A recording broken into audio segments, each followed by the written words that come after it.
This is probably the most useless video coming out from my country, because when we can carry our laptops and other stuff in bags that can cost as low as $10 then who the heck is so insane to even contemplate bags that cost 25 times more? Well, people who earn in US dollars and not just puny rupees. Hey everyone, Mukul here. So yeah, before making this video, I was thinking if a $250 bag is really a norm in US or Canadian markets, and looks like it is, kinda, at least on Amazon. I mean, of course, there are many cheaper alternatives, but Amazon didn't shy to show me results for bags that can even cross the $250 mark. So assuming that such a price bracket market exists for people there, my overall impressions of the bag are really baggy. I mean solid. My first impression of the bag was that it is quite independent. It can stand all by itself, even with those empty feelings inside of it.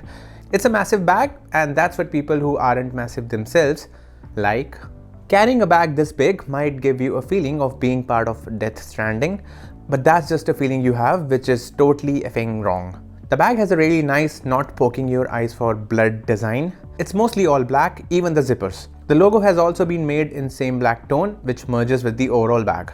Because LTT knows very well that it's not a Louis Vuitton bag, excuse my pronunciation if that was wrong, and except for the geeks and nerds, no one would actually notice or care what frigging brand is slapped right on top of this bag. Was that a bit harsh? The whole bag has been made from recyclable plastic bottles, which is just awesome. So this part can't really attract a joke. The top handle strength is pretty darn good, and Linus was not kidding about it in his own video. It really is the most sturdy part on the bag, which coincidentally is on the bag. The back of the bag is very well padded and has a good thickness to it. I honestly don't think this could have gotten any more lush for your hideous smelly back.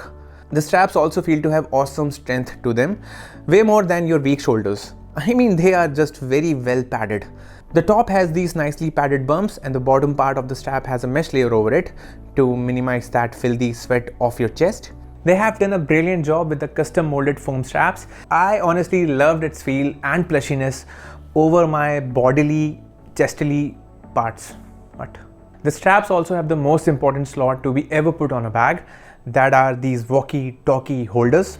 Walkie-talkies, the most common and obvious utility to be held by a bag.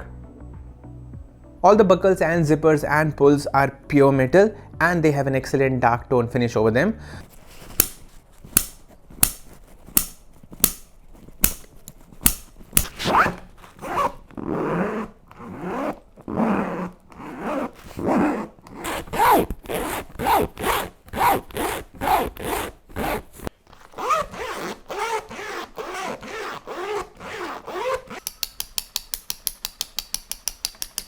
Only the buckle on the chest strap is plastic and feels kinda cheap. The bag in a nutshell has a capacity of 25 liters, but it feels to be bigger than that in terms of capacity. Well, that is because the padding itself occupies 10 liters overall. That's a lot of padding. The two large pockets inside of the backpack are orange, so if you never wash your hands, then do expect them to catch your filthy dark fingerprints over them. So just wash your hands every time you put them inside of the bag. I mean, it ain't that difficult. They are completely polyester though, but for some reason both the pockets have an entirely different feel to them. The front one feels completely smooth, and the back one has a rougher finish on it. The zipper on the front pocket has an extra leatherite kind of an enforcement around it, because I believe it was kinda impossible to add a zipper right on the polyester material.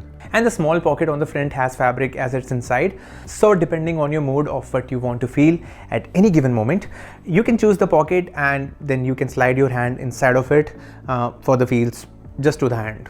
The 1 liter bottle sits very comfortably inside its defined area, and unless the bottle you use leaks stuff outside from the cap, a bottle inside the bag sounds like a good idea. At least it will never drop if you ever decide to run with the bag.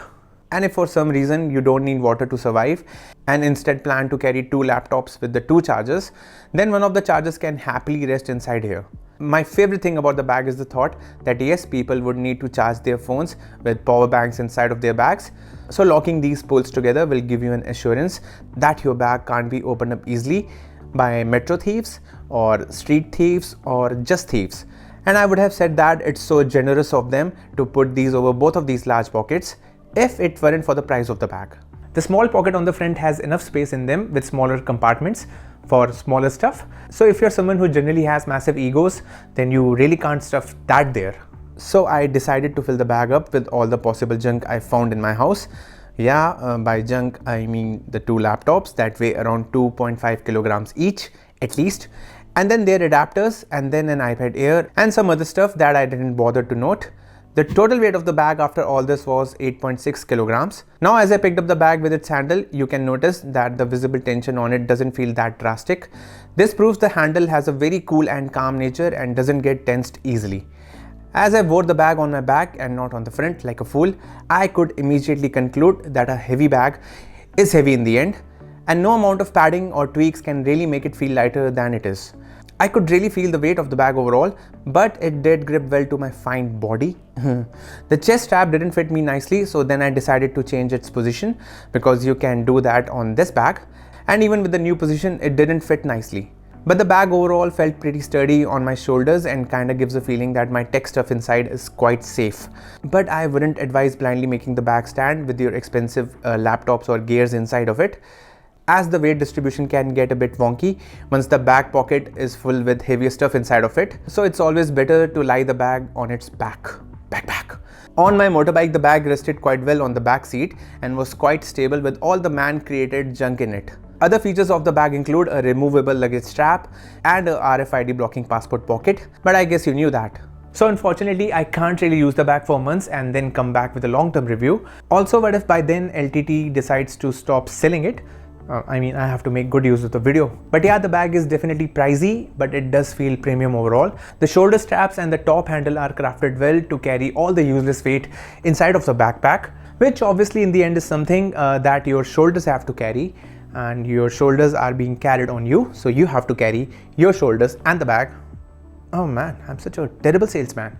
The bag has a firm base and a lot of padding on the back, but at least in my case, that didn't translate to it getting any better when it comes to carrying a heavy bag in the end. Heavy bag. As weight is weight, mass is mass, and gravity is gravity. Welcome to Earth. But for this price, I would have loved it if the bag managed to contain one more extendable large pocket inside of it. But I guess in the case of LTT, that would have increased the price more. That was the most Captain Obvious fact ever. But if you want to anyway spend that much on a good bag, and whilst doing so you want to support one of your favorite tech teams of the world who make excellent content, then yeah, go and catch them all in this one bag. If you want to discuss more baggy stuff, then you can hop onto our Discord server for more chit chat. So stay safe humans, Mewbot with his other way cheaper bags. Out.